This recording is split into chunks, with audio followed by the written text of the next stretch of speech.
大家平安，平安。让我们一起站起来，赞美我们的神。跳脱这世界的节奏，一切乌云抛在脑后，全心开口向你呼求，爱像狂浪席卷我。如今我已不再是我，神儿子在我里面活。我要用力张开双手，伸向有你的天空。太阳星宿，你创造整个宇宙，你最为的顾念我，所有就有，你话语绝不落空，还有更多。耶稣，所有语言都指向你，点拯救每个人的生命。我甚至前方的路总有你带领。耶稣，所有见证都指向你，高的是盼望永不止息，我决定一生跟随你到底。如今我已不再是我，神儿子在我里面活。我要用力张开双手，伸向有你的天空。太阳星宿，你创造整个宇宙，却为了顾念我，所有就有，你话语绝不落空，还有更多。耶稣，所有语言都指向你，点拯救每个人的生命。我甚至前方的路总有你带领。耶稣，所有见证都指向你，宣告的是盼望永不止息。我决定一生跟随你到底。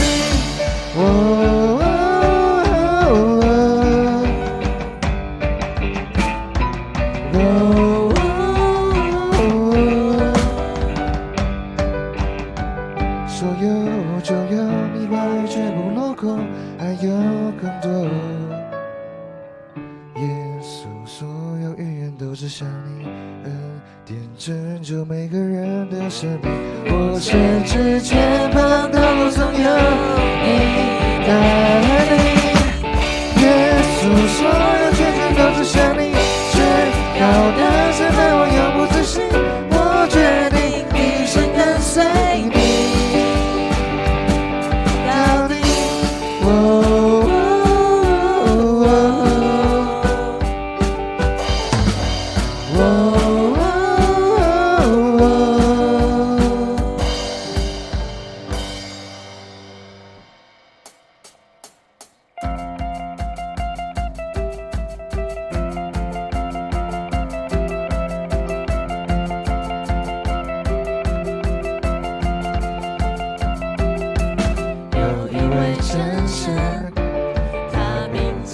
耶稣，他来到这世界上，为要救赎你。生命的意义，尽在这福音里。只要你开口呼喊耶稣，耶稣是生命，一切问题的解答。耶稣是生命，一切黑暗的亮光，将忧伤变为喜乐，将惧怕变为力量。耶稣是永恒唯一的盼望。耶稣是我们的盼望，我们的指望，我们只需要单单的信靠他，跟随他。有一位真神，叫耶稣，他来到这世界上，为要救赎你。生命的意义，尽在这福音里。只要你开口呼喊耶稣，耶稣是生命，一切问题的解答。耶稣是生命，一切黑暗的亮光，将忧伤变为喜乐，将惧怕变为力量。耶稣是永恒唯一的盼望，耶稣是生命一切问题的解答，耶稣是生命一切黑暗的亮光，将忧伤变为喜乐，将惧怕变为力量。耶稣是永恒唯一的盼望，耶稣是永恒唯一的盼望。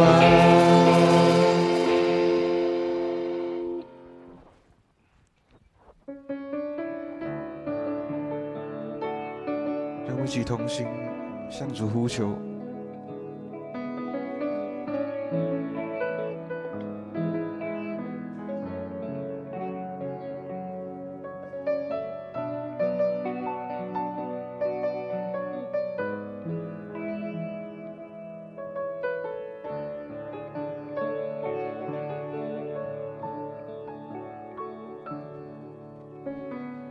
主，我们同行在你面前，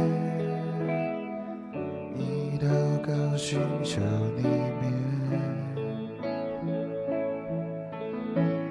我们转离所有的恶行，定义单单跟随你。主，我们是属你的子民，就赐下父神的心。我们要回转向你父神，也要看见复兴。我们呼求你，阿爸父，设立你宝座在这地。你闭着眼看侧耳垂听，奉主名的呼求，万民都要来敬拜你，荣耀高举你的生命，复兴这地全能的君王，我们欢迎你。主，我们同行在你面前，以祷告寻求你面，我们转离所有的恶行，定义单单跟随你。主，我们国家是属于你，求你来掌管全地，愿你来怜悯医治这地，荣耀再次降临。我们呼求你，阿爸父，设立你宝座在这地。你闭着眼看侧耳垂听，奉主名的呼求，万民都要来敬拜你，荣耀高举你的生命，复兴这地全能的君王，我们呼求你，我们呼求你，阿爸父，设立你宝座在这地，你着眼看着水滴，红烛明的哭求，万民都要来敬拜你，荣耀高举你的生命，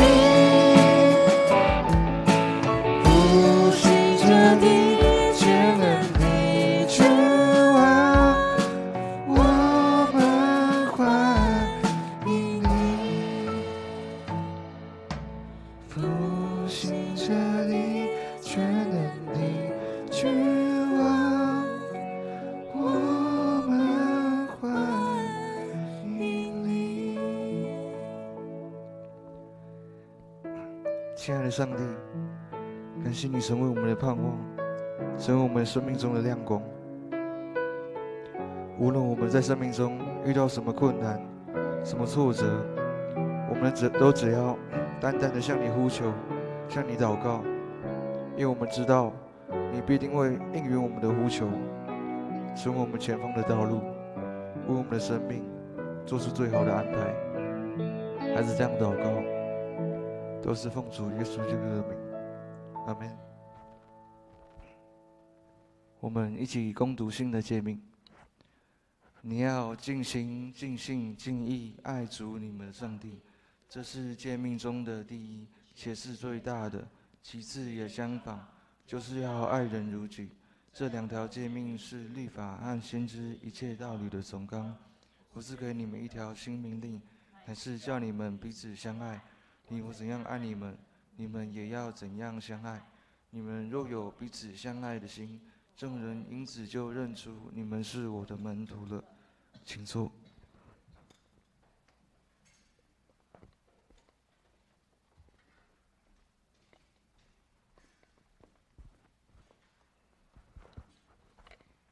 好，那现在进行报告，大家可以看手上的周报。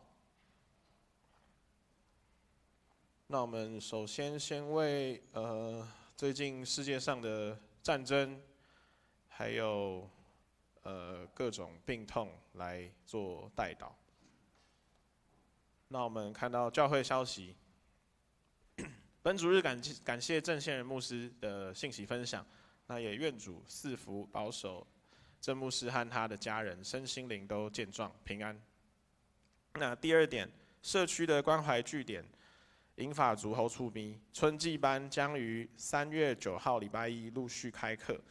那也请会众为课程顺利的进行，还有参与的志工来代祷。第三点，3月14号礼拜六下午3点召开长执会，请长执留意。第四点，今年的复活节赞美礼拜，因为适逢清明节，所以清明联合追思礼拜呢，提前于3月29号来举行。那联合追思是采登记制，所以登记时请注明礼拜的场次，并最晚于3月15号前缴交故人的照片给英英干事。那如果台语礼拜跟华语礼拜有共同追思的故人的话，两场的追思照片可以有所不同。第五点，各团契会长请将第二季的服事排班跟聚会内容于22号前交给干事来会诊。团契消息，3月7号下午3点，妇女团契有聚会，那内容是献诗的练习。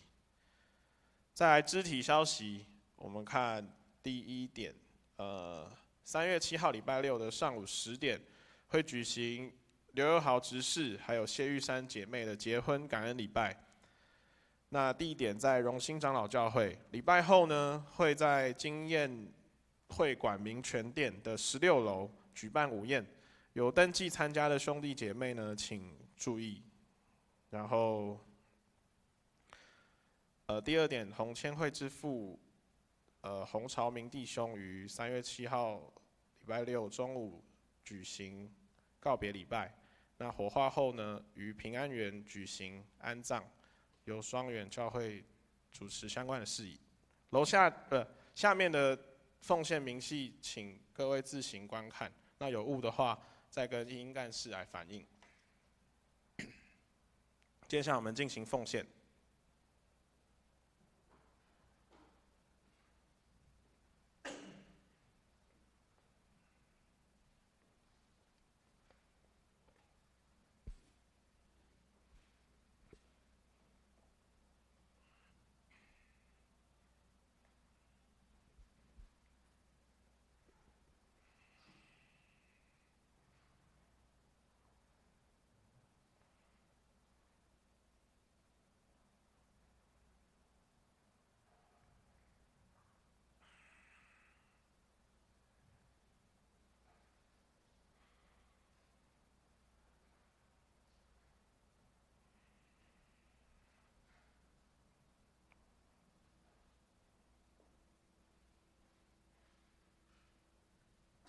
那我们一起低头来做奉献祷告。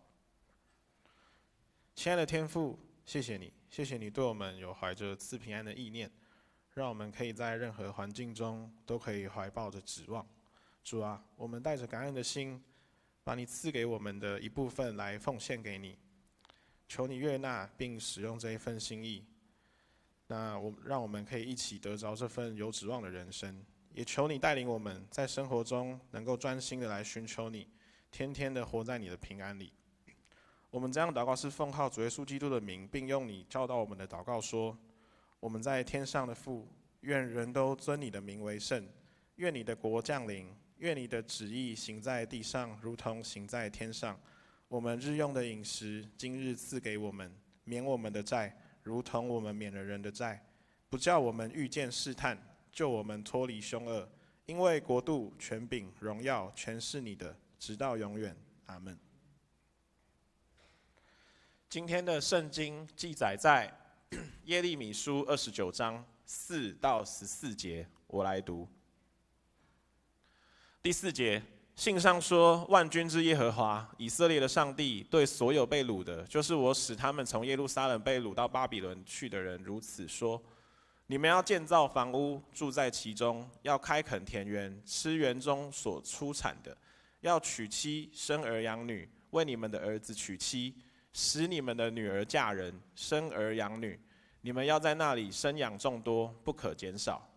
第7节，我使你们被掳到的那城，你们要为那城求平安，为那城向耶和华祈求，因为那城得平安，你们也随着得平安。万军之耶和华以色列的上帝如此说：不要被你们中间的先知和占卜的所诱惑，也不要听信你们所做的梦，因为他们托我的名对你们说假预言，我并未差遣他们。这是耶和华说的。耶和华如此说：为巴比伦所定的70年满了以后，我要眷顾你们，向你们实现我的恩言，使你们归回此地。第11节，我知道我向你们所怀的意念是赐平安的意念，不是降灾祸的意念，要叫你们末后有指望。这是耶和华说的。你们呼求我，向我祷告，我就应允你们。你们寻求我，若专心寻求我，就必寻见。我必被你们寻见，也必使你们被掳的人归回。这是耶和华说的。我必将你们从各国和我赶你们到的各处召集过来，又将你们带回我使你们被掳离开的地方。这是耶和华说的。经文读到这边，那我们今天正道的题目是有指望的人生。我们把时间交给郑牧师。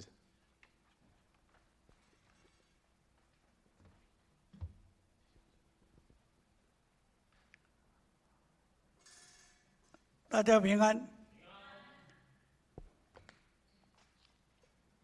老实讲，退休以后到每个地方去讲道，有的教会会叫我当一个好麦。他说，因为这样子比较，因为我拿麦克风，我就比较不会讲道啊，因为这拿着怪怪的，一手还要操作那个投影片。但是怎么讲，没有关系，没有关系。我的声音应该够，但是怎样在新的年开始，你可能会要问我说，已经2个月了，今天3月1号，什么新的年？老实讲，华人的文化背景呢，没有到农历15哦，还算过年呢。这个这个礼拜二才是元宵了。你假如看电视，你都知道这几天都在讲哪一个地方有灯会，有灯会，就是元宵了。以前华人的时代的过年，一定要到15号，台湾话讲欢喜甘愿，才开始要去做工啊。因为一年就只有放假那15天呐，都离乡背井，然后回到家里去团圆这样过年。今年从去年开始，最近好像农历年前后后都有9天了，前后后都有9天。我女儿在上班哦，他们很会算。2月份一共28天了，扣礼拜六、礼拜天，实际上上班是14天了。14天的话，就是一半领1个月的薪水。他说还有人更会算，半年前就已经把上个礼拜的礼拜1到礼拜4全部请特休，所以9天下来再延长一个特休4天，再加上228年假，一共休息18天。笑我袂记得那没办法，你有你的特休假，他不是1个月前请的，他是半年前就给你定下来。他知道说那个年假9天，再加一个再上班4天，又一个228年假，所以他干脆就请那4天。所以这个叫做什么？有指望啊！人家有指望，人家早就排好了啊！你知道太晚了啦，你也要请特休。对不起，公司没有那么多个人给你，大家都请特休啊！你假如去那种台积电上班，你就知道那个是责任制的。你去请了，你1个月不来上班也没关系啊，但是你工作要给我照时交，你要交得起就 OK。好，这2段经文其实讲，我还有一个腓立比的第4章第6节、第7节。不管怎样，刚才我们的诗里有念这些中文的圣经节。第4节第1句话就讲：万军之耶和华以色列上帝对一切被掳的人，就是我使他们从耶路撒冷被掳到巴比伦的人，这样说。被抓到巴比伦的犹太人、以色列人，所以这些经文刚才已经念过了，那我就把它跳过去。然后到最后，耶和华上帝说：我要使你们70年以后，你要回到你们的耶路撒冷。这个是上帝的允许哦，离开被抓到那边70年，再回到你的被掳的地方，就是耶路撒冷。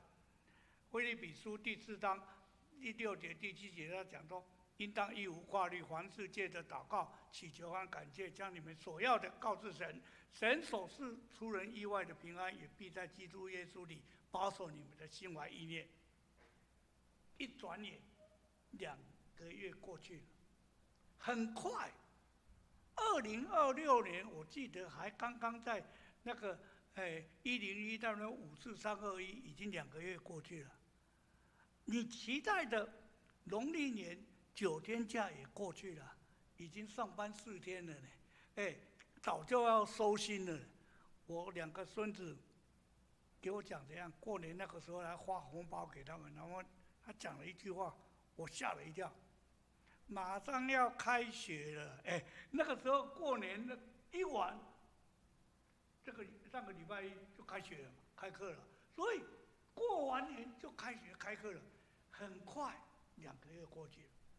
基督教有一个很重要的节气，刚才周报有写，4月5号，刚好今年4月第1个礼拜，今天是3月第1个礼拜，下个月4月第1个礼拜，刚好碰到复活节，那复活节怎么算？复活节前面6个礼拜，就是礼拜3开始叫做蒙灰，就是撒在身上你的那个灰尘，那叫蒙灰就是星期3开始。华人的文化背景，因为今年的蒙灰星期三是碰到我们初二，刚好过年啦。老实讲，很少人去注意到蒙灰星期三，今年是从2月19号那里开始，刚好2月18号就是刚好是过年的第2天，初一啊，所以上个礼拜是大斋节期第1主日，今天是第2主日，然后你下去3月份第3、第4、第5、第6，到第6主日一过就碰到复活节，所以想一想，你我的生活有指望吗？好快啊！你们假如有参加圣歌队的，老实讲，圣歌队已经开始在念复活节的歌了，应该有吧？应该开始了，因为圣诞节已经过2个月了嘞，所以已经在复活节在准备复活节的歌。所以人生，你不能说打马虎了随便啦过一天算一天，不行，你要怎样有指望向前走。当以色列百姓举国上下不听耶和华上帝的话，被掳到巴比伦，才知道当上帝的子民好棒。我们有一句话叫“人在福中不知福”。当你碰到困难，当你碰到痛苦，当你碰到逆境的时候，你才会想到以前多棒。昨天我跟我太太我住在新店，新店旁边要过那个福和桥，旁边有一个人权博物馆，就是以前警备总部在关那个政治犯的地方，现在叫做人权博物馆。我在新店住了20多年，每次开车从那个桥下要下来的时候，我都给牧师娘、给儿女讲，有一天老爸会进去那边看。讲归讲每次都过门而不入因为还要绕一圈再下去算了，都没有进去。今年昨天刚好228天气比今天好，昨天还出太阳所以我就讲走，我们去看。那我就带牧师长去228纪念馆去参观，结果我吓了一大跳。我跟牧师娘2个都70几岁，是里面所有500-600个人有在参观的这里面，我们2个最老，都是你们这些年轻人都是年轻人，40岁、50岁甚至有那个20岁、30岁，还有带小朋友的，带儿子女儿的来参观。好，请问228纪念日，我们讲228纪念日不是节庆它是一个纪念日，就是在纪念当初台湾曾经发生一个这么困难的日子，有一个苦难的日子。好，当以色列百姓被抓到巴比伦的时候，他们想到，我们是上帝的百姓怎么会被抓到巴比伦？怀疑、埋怨，问上帝：你怎么这样照顾你的百姓人在福中不知福。过去1年当中，有许多基督徒也经历前所未有的困境。上班的地方，你的生活环境，世界经济不景气，天灾人祸，国内政党吵吵闹闹，甚至我们也曾经，好像去年还前年有发生台中那个猪肉的风波有没有？那个时候有一段时间，我们卤肉饭里面没有猪肉呢。台湾人什么都不要紧，没猪肉不可以呢，没有吃猪肉不行呢。是没有猪肉，怎么办？还有社会混乱、不安，这些多多少少都会影响人生，怎么办？怎么办？你日子还是要过。不管怎样，你在这种信仰生活里面，你怎样去过去一年？上帝的恩典，2025我们过去了，2026也平安过了2个月，新的年刚刚开始没有多久。如何以信仰的眼光去指望你我未来的人生活得有意义、有价值、有盼望？怎样活得有意义、有价值、有盼望？刚才读的圣经节里面，他讲得很清楚。耶和华上帝给以色列百姓讲：你们要定根，你们要在那个地方好好的参与建设，你们要认同你们被抓的地方，你们在那边生活。你们等一下看那个圣经的内容。第一个第4节，知道受女的是神的意思。被抓到巴比伦做奴才，做被抓的，一定是上帝的旨意，不是无缘无故。我们受到灾难，我们碰到困难，第一个我们会埋怨，第二个我们可能就问上帝：我怎么那么倒霉啊？每次都是我，别人没有，为什么都是我？所以我们要知道，都有神的旨意。被抓到巴比伦是神的意思。在犹太人当中有一个错误的观念：留在耶路撒冷没有受抓的人，比受抓的人更有益。这个是他们很不满的地方。我们也常常会这样：为什么每次都是生病都是我？为什么公司每次这种打杂的事情被骂的或者什么东西都是我？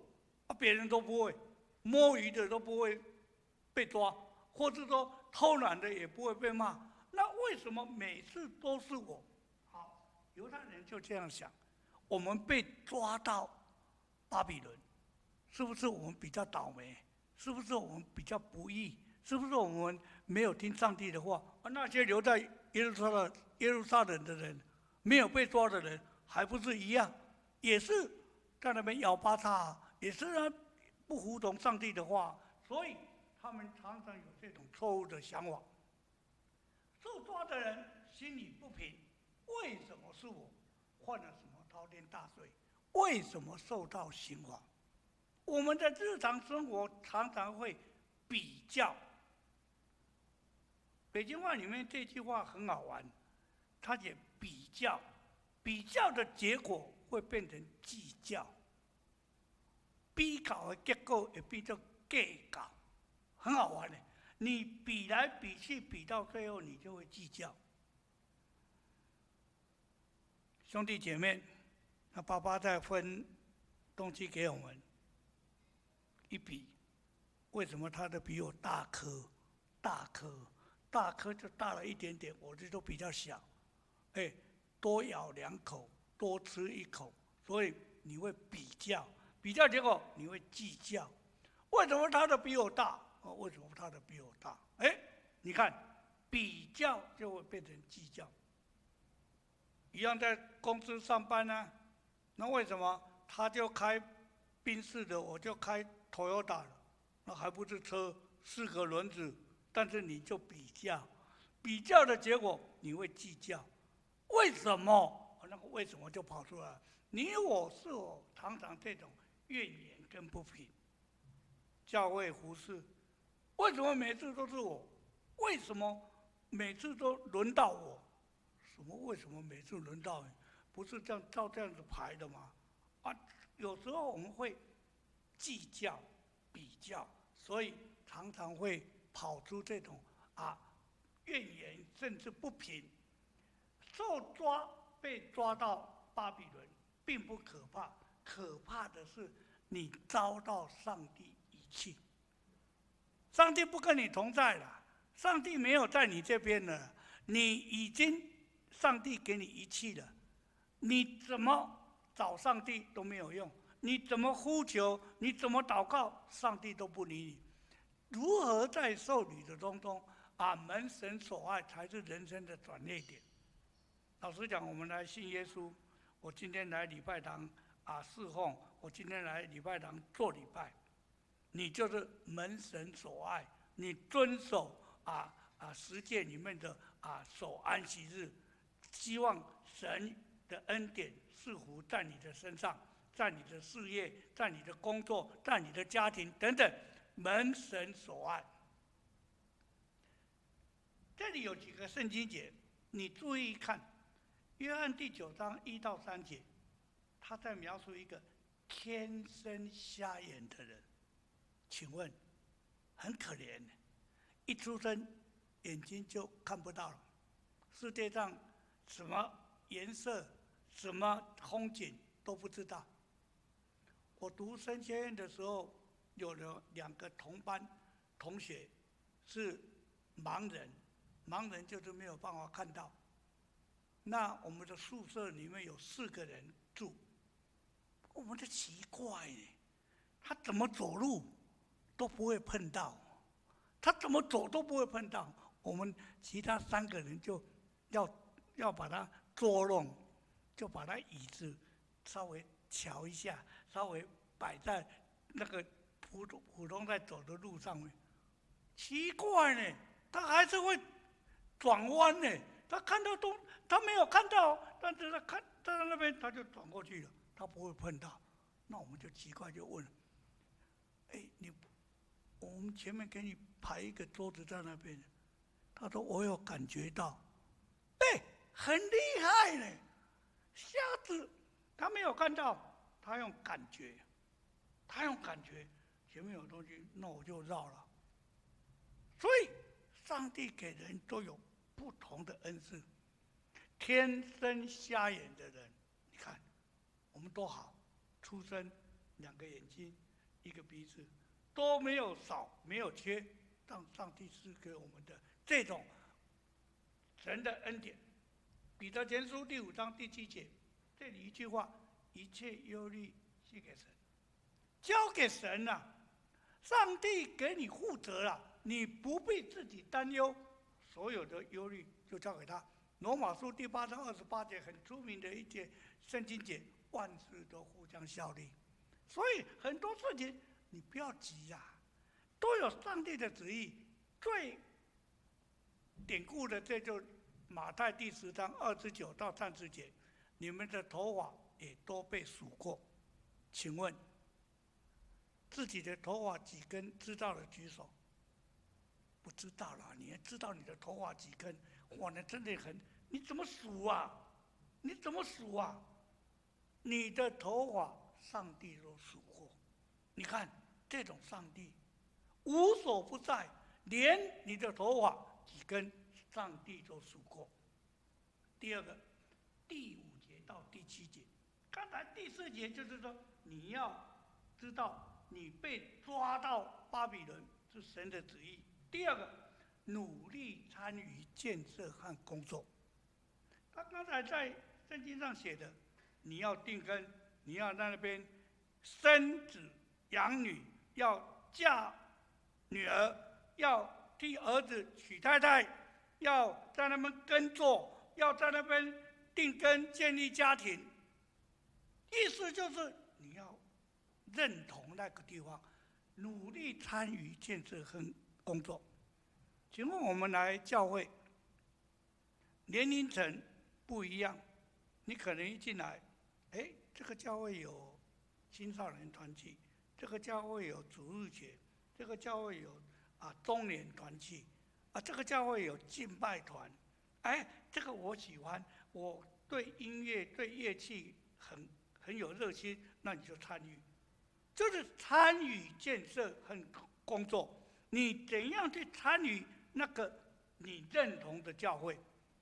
我是一个旁观者，我只是在过路人，路人甲，这样不行。你不能说建成教会的事情跟我没有关系，我只是每一个礼拜去坐在那边，做完礼拜我就回家了。你一定要有一个参与，就是我跟这个教会兄弟姐妹一同参与，甚至你对方的名字你叫得出来，我的团契里面的兄弟姐妹，你叫得出来。先知耶利米告诉这些受抓的人、被掳的人，这些百姓，积极参与地方的建设，要有认同感。所谓认同感，就是你跟他是一起的。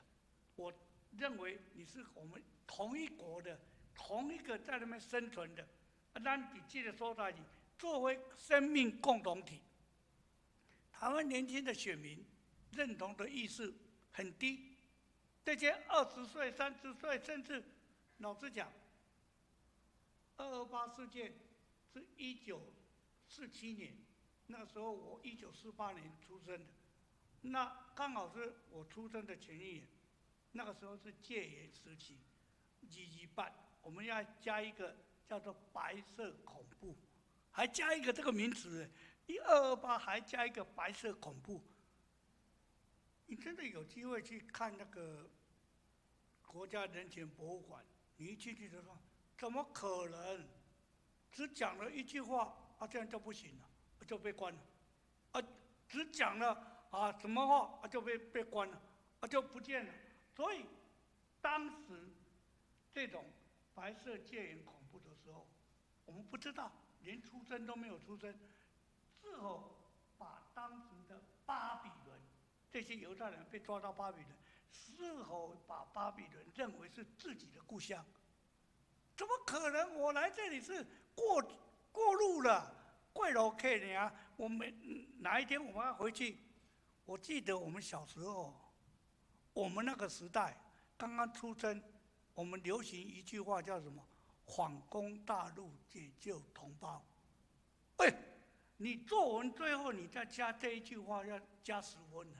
你讲怎么作文都没有分，你最后写一个反攻大陆，解救同胞，这样就加10分了，因为你有认同这个理论了。后来什么？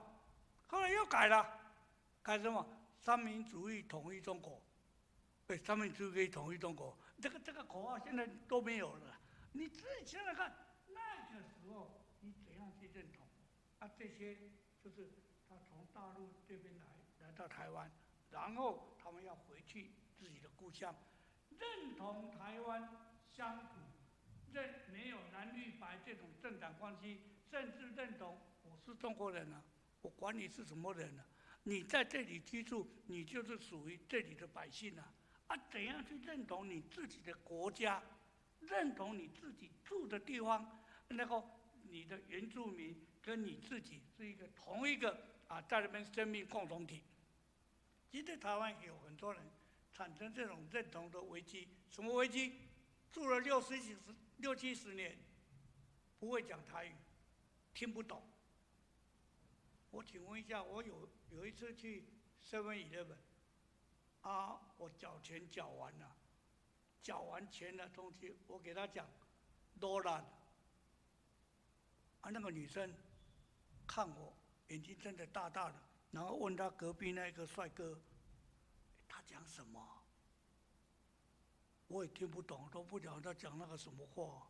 我说罗拉的，他听我，他不知道罗拉什么意思就是谢谢你很辛苦了谢谢你劳力不是你戴的那个劳力手表是你真的辛苦的意思。你看台湾话听我，请问一下，我们圣经有一句话很好玩，你是谁？你是谁？台湾话怎么讲？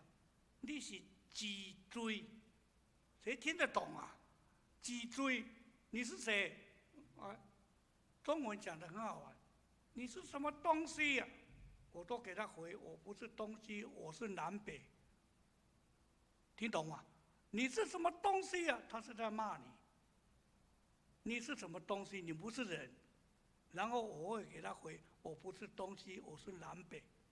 你问我是人，你怎么问我东西？你看这种中文，有时候我们一听不懂，你被骂你还不知道，所以认同居住60、70年，你不知道人家在讲什么话，享受权利不肯牺牲贡献。请问一下，你来教会这么久了，我是老会友哎，这个教会已经几年，我在这里已经几年了，我这个椅子已经坐好久了，我只要享受，你不要牺牲，你不要奉献。教会就是这样，来教会久了，只想要享受，不肯参与侍奉。哎，拜托一下啦，帮忙啦，一起侍奉一下，一起把这些东西整理一下。你的事情呢？谁叫你要做会长啊？谁叫你要做干部啊？所以不断批评论断，得不到上帝祝福与平安。你只会出一张嘴，你只会在那边批评，你没有参与建设，没有认同感。第三、第8节、第9节，明明上帝耶和华讲座，不要听信假先知跟闷造，这个很麻烦。在这种年代里面，很多人会听信谣言，谣言满天飞，所以听信一些假先知。当一个人面临困境的时候，常常会乱脚步。假先知担负的术士，就是利用人性的弱点，大行其道，谣言满天飞，怪力乱神。请问，有接过诈骗集团电话的人举手？哎，你们都这么可爱，都没有人会接过？有。诈骗集团好厉害，电话打过来，某某人你好，哎，他连我姓什么都知道，好厉害啊！那个手机号码都对啊，我是什么什么，你是谁啊？真的我们不知道他是谁然后他又讲，好厉害哦，你被抓，你的身份资料他都知道。最扯的是什么？有你儿女的声音，现在 AI 更厉害，他怎么声音打过来？某某太太你好，你儿子现在在我这边，然后放一个录影带，妈妈救我！我那个声音像到不行，完全是你儿子的声音，所以你开始什么乱了脚步，你开始紧张了不要，你说。拜托，你有什么需求？你自己讲的哦，他连讲都还没有讲，你就讲，你要怎么办呢？我跟你配合，你为什么你不打自招？你全部都招出来了。所以你看，你到银行去，把所有的存款给我提20万出来，还去了。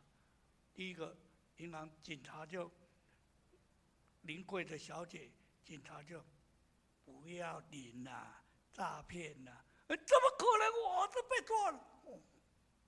又不是你儿子，是我儿子。你看，真的谣言满天飞，怪力乱神，被恐吓。我们活在这种紧张的时期。老实讲，现在又是 AI 那个声音是像到不行。乱世之中，常常有假先知说预言。耶稣在马太24章23节讲过这句话。那时若有人对你说基督在这里，或说基督在那里，你们不要信。那怎样去判断？怎样去判断？你要凭你的自己的信仰，你要知道自己的人生，你的道理是遵神的旨意，还是你在违背上帝的旨意？你看，那个时候若有人对你说基督在这里，或说基督在那里，不要信。谈话这句话，拍你当搞笑郎，真的现在那个疯子很多了，疯子很多，每天电视都有这个报道，怎么随便看他一眼，他刀子就拿出来了，然后怎样？你就是开车喇叭多按了一声，叭叭，一声就好，你叭2声，他就下来了。那什么球棒就拿出来了。我又没有怎样，你刚才扒我干什么？眼睛好凶，所以谨慎自守，警醒祷告，才免于迷惑。马太26章41节。所以拍你当搞笑郎就轰死很多了。去年发生在这个中山站这里我一直在想，这个一定有，一定有，后来会人家有效应，真的。最近还有人说，同一个地点又拿一个刀子在那边乱挥，你自己想想看。大人会跟我讲，有样看样，无样看你想啊。啊，真的就想到了，哎，这个可以这样乱舞啊，拿刀子出来。哎，搞不好我们现在枪很不容易拿了，但是你看美国，你看枪很容易拿到，所以常常拿枪在杀人，要随便开枪。你看这种生活，你的人生会怎样？真的很恐怖，生活在很紧张。第四，最后第10节到14节，还好这段经文从第4节到最后，他一直在讲，你要专心呼求神，寻求神，祷告，靠主得胜，因为主是万能的，耶稣是真上帝的儿子，所以专心呼求神，寻求神。上帝借着先知讲预言，满70年就必还回故土，回归耶路撒冷。上帝有他的时间，抓到70年以后，你们会回到耶路撒冷。请问一下，你人生有几个70年？你人生有几个70年？现在这里超过70岁的大概只有牧师一个吧。我78，今年要进入79，所以你70岁的人生，我们读的文章里面写，人生70才开始。请问你有几个70？你说我有2个70，加起来是140呢。140好久好久呢。全世界活到140岁，你可能是，真的破世界纪录了，破世界。请问一下，你生日的时候切蛋糕祝你，我们都叫祝你加我的，82是多少？120而已，还比140少20岁呢。所以你要活到140，不得了哎！我跟你讲，我不会祝生日的时候，我绝对不会说祝你假82，祝你活到120岁，我不会讲这句话。为什么？你真的没有良心。你牧师你怎么讲这样？我祝他好话呢，祝他活120岁，你真的很开心吗？为什么？你我们都到上帝那边去报道了，只剩下他一个人活到120岁，他的亲戚朋友没有一个人在世界上。要送别他的人说：“这个老头子是谁啊？活那么久啊，也不认识他，活那么久，真的不认识他这个活那么久干什么啊？没有人认识你，你走了，儿子走了，太太走了，怎么都走了？你看，就一假霸基，你是祝福他，但是你是害他的，没有一个人会参加。”不认识他，所以这个经文里面最后上帝讲这样：70年以后，70是一个完整数字，在70年以后，你要回到故乡耶路撒冷。某事在人，成事在上帝，受理的跟归回都有上帝的旨意，相信人生自有上帝的安排及旨意。上帝绝对会带领走每一步。上帝的恩典是跟着我们走，陪我们走。凡事呼求寻找上帝，上帝自有安排。你怎样倚靠，你怎样祷告，你全心仰望，上帝是全能的上帝，然而却常常忘记寻求上帝。他是全能无所不在的，但是我们常常忘记上帝，到最后已经没有办法了，才把上帝抓出来。已经走投无路了，你碰到已经都绝境了、困境了。上帝啊，你在哪里？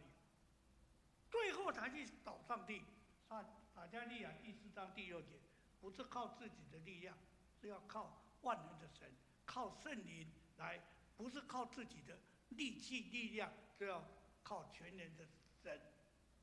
最后以保罗的话来共勉，期待我们前面的道路，前面要走的10个月，今年的前面的道路，我们从来没有走过，但是神继续带领我们。上帝向你所怀的意念是平安的意念，不是降灾祸的意念，要叫我们未来有指望。腓立比书第4章的第6节、第7节。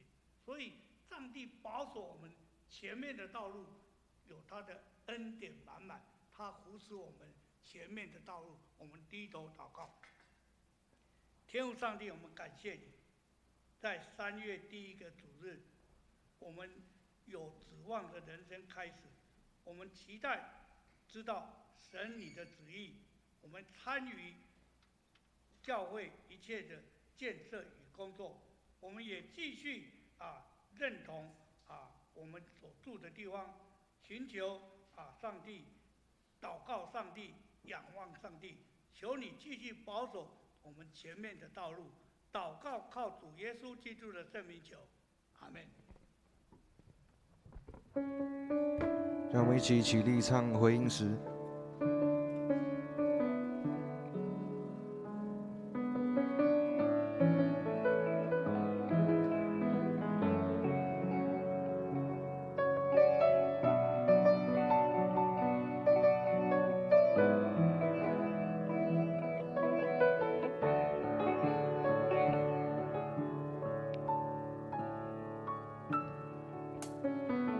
主，我们同行在你面前，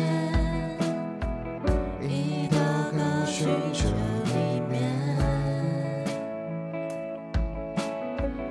我们占领所有的恶行，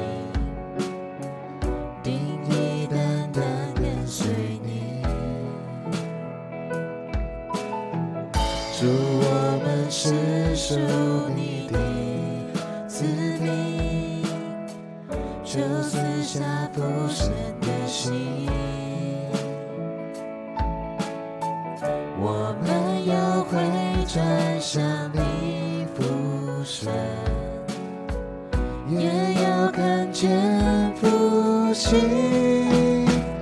我们呼求你阿爸父，设立你宝座在这地，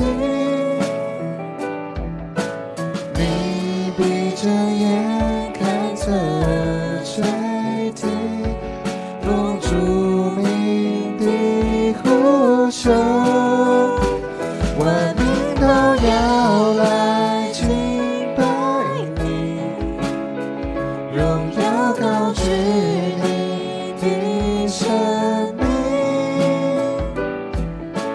复兴着你全能的君王，我们欢迎你，我们呼求你阿爸父，设立你宝座在这地，你闭着眼看侧耳垂听，奉主名的呼求，万民都要来敬拜你，荣耀高举你的生命，复兴着地全能的君王，我们欢迎你，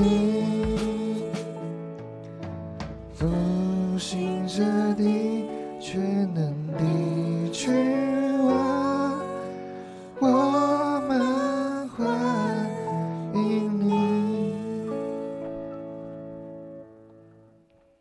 愿主耶稣基督的恩惠、天父上帝的慈爱与圣灵的感动，与你们众人同在，从今直到永永远远。阿门。让我们一起来唱会后诗。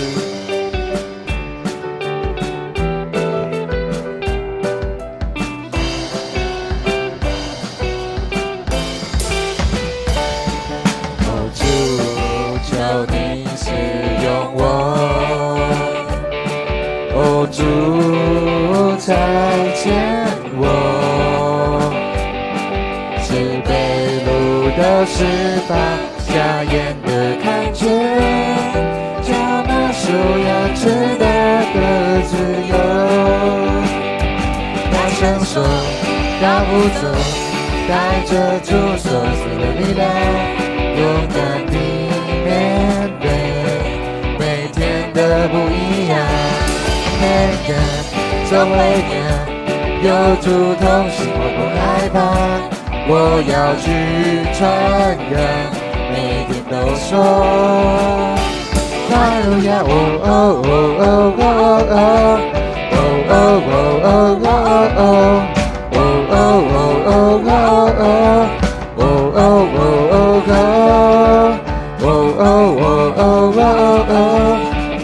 oh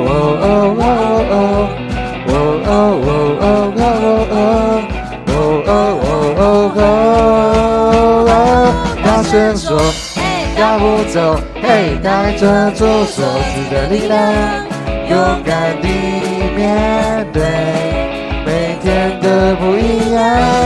每天，嘿，走每天，嘿，有主同行，我不害怕。我要去传扬，每天都说哈利路亚，哈利路亚，哈利路亚，哈利路亚，哈利路亚。2堂礼拜到这里结束，大家可以彼此交谊。